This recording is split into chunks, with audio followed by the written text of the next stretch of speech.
Hello, everyone. Welcome back to English Stories 101, where real stories teach you real English. I'm Sid, your host, and I'm so glad you're here with me today. Today's story is one that many people around the world will recognize. It's about a woman who was treated without respect, not by a stranger, but by the people she called family. It's a story about silence, pain, and finding the courage to say enough. Her name is Leila. Leila, thank you for being here and for being brave enough to share this. Thank you for having me, Sid. I've wanted to tell this story for a long time. Then let's start from the beginning. Leila, how did this story begin for you? It started when I got married. I was 22 years old. I thought I was the luckiest girl in the world. I loved my husband, Danny, and his family seemed kind at first. At first, so things changed. Very quickly, yes. Within the first week of living in Danny's family home, I understood that something was wrong. What happened in that first week? My mother-in-law, I'll call her Mrs. V, told me to wake up at 5 in the morning to start preparing breakfast. For the whole family, every day. 5 in the morning? Was that expected before the wedding? Nobody told me. I thought we would share the work, but no, it was just me. What did Danny say about this? He said, "It's just the way things are in this family. It won't be for long." Those words, "it won't be for long," I heard them for 3 years. 3 years? So this continued for 3 years? Every single day. I cooked breakfast, lunch, and dinner. I cleaned the whole house. I washed everyone's clothes. I wasn't allowed to sit down until all the work was done. And what did Mrs. V do during this time? She watched television, she visited her friends, she went shopping. Sometimes she would inspect my work and find something wrong, a spot on a glass, a little dust in a corner, and she would make me do it again. That sounds exhausting, not just physically, but emotionally too. I was so tired. Every night I went to bed feeling empty, like I had disappeared inside my own life. Did you talk to Danny about how you felt? I tried, many times. He always said the same thing. "Please don't make problems. My mother is sensitive. Just be patient." He always defended his mother? Always. In his eyes, she was never wrong, and I was never right. I started to believe maybe I was the problem. That's a very dangerous place to be when you start believing what they want you to believe. I know that now, but back then, I was confused. I thought, maybe this is normal. Maybe all wives live like this. I didn't have anyone to ask. Were you isolated from your own family? Not completely, but Mrs. V didn't like me visiting my mother. She always found work for me to do on those days. "Oh, Leila, we have guests coming. Oh, Leila, the bathroom needs cleaning." Always something. So she controlled your time, too. And my confidence. She had a way of speaking to me that made me feel small, not always with big words, sometimes just a look or a small laugh when I said something. Can you give me an example? One evening, I cooked a new recipe. I was proud of it. I put it on the table and smiled. Mrs. V took one bite and said, "It's interesting," and looked away. The whole table went quiet. It's interesting. 2 words that said so much. And then she called her daughter and said loudly, "I'll teach you my recipe this weekend, the proper way to make it," right in front of me. Oh, that's cruel. How did Danny react? He kept eating. He didn't look at me. He didn't say a word. That silence from him, was that worse than her words? Yes, 100 times worse. I could fight a mean word, but his silence, that broke me slowly, like water breaking a rock. When did you finally reach a breaking point? There was one moment, a specific moment. I remember it like a photograph in my mind. Tell me. It was a family celebration, a big dinner. All the relatives came. I had been cooking for 2 days. 2 full days, Sid. I barely slept. 2 days of cooking? And then? The dinner was beautiful. Everyone was happy, eating and laughing, and Mrs. V stood up and said, "I want to thank everyone who helped make this evening possible."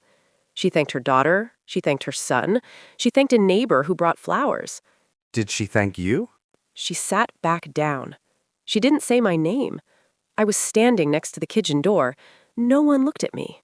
Leila, I'm so sorry. That must have been devastating. I walked back into the kitchen. I put my hands on the counter, and I thought, I'm invisible in this house, completely invisible. And then I thought something else. What? I thought, no, I refuse to be invisible. Not anymore. That was the moment something changed? That was the moment I decided to change it. But I knew I had to be smart. I didn't want to scream or fight. I wanted to leave, but with my head high. So, what did you do first? I called my mother the next day. First time in months that I cried to her honestly. I told her everything. She said, Leila, why did you wait so long? What did she do? She came to see me. She looked at my face and my hands. My hands were rough from all the cleaning. And she cried. My mother, who never cries, cried. That moment with your mother, was that important? It saved me. Someone finally saw me, really saw me. And that gave me the energy to keep going. So, what was your next step? I started looking for work, secretly. I had a university degree, but I had never used it. I studied accounting before I married Danny, so I started applying for jobs online, late at night when everyone was asleep. Were you scared? Terrified. What if I failed? What if no one wanted me? I hadn't worked in 3 years, but I kept applying. And did you get a response? After 6 weeks, yes. A small company offered me a part-time position, just 3 days a week. But to me, it felt like the whole world opened up. How did Danny and Mrs. V react when you told them? I didn't ask for permission. That was new for me. I just said, I have a job. I start Monday. Mrs. V looked at Danny. Danny looked at me. And I looked at both of them and waited. What happened? Mrs. V said, who will cook? And I said, very calmly, I'm sure you can figure that out together. You said that? I did. My heart was beating so fast, but I didn't show it. That's a powerful moment. Did things at home change after that? A little. She was cold to me. Danny was quiet. But I noticed something. When I came home from work, they had made their own dinner. They could do it. They just never had to before. Because you were always there. Exactly.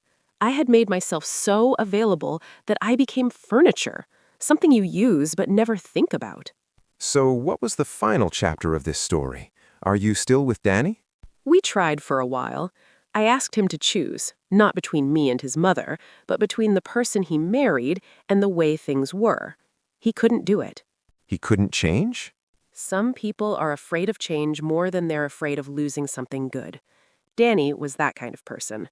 We separated about a year after I started working. That must have been a hard decision. The hardest, but also the most peaceful.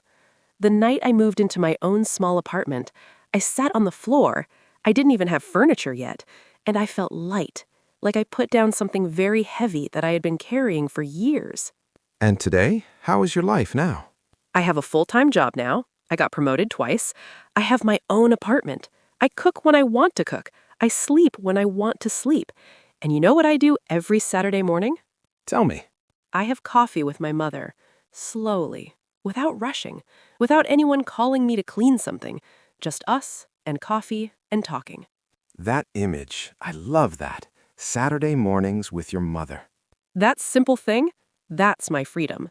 Leila, one final question. If you could speak to a woman who is living what you lived right now in that situation, what would you say? I would say your silence is not peace. It just looks like peace. Real peace feels different, and you deserve to know the difference. That might be the most important sentence in this whole story. I wish someone had said it sooner. Leila, you are remarkable. Thank you for trusting us with something so personal, truly. Thank you, Sid. And to anyone listening, you are not alone. Friends, let's take a moment and think about what Leila taught us today, because there is so much here. Lesson 1. Being quiet is not the same as being okay. Leila stayed silent for 3 years, but silence didn't make things better. Speaking, to her mother, to herself, was the first real step toward change. Lesson 2. You cannot wait for other people to see your value. Leila waited for Danny to defend her. She waited for Mrs.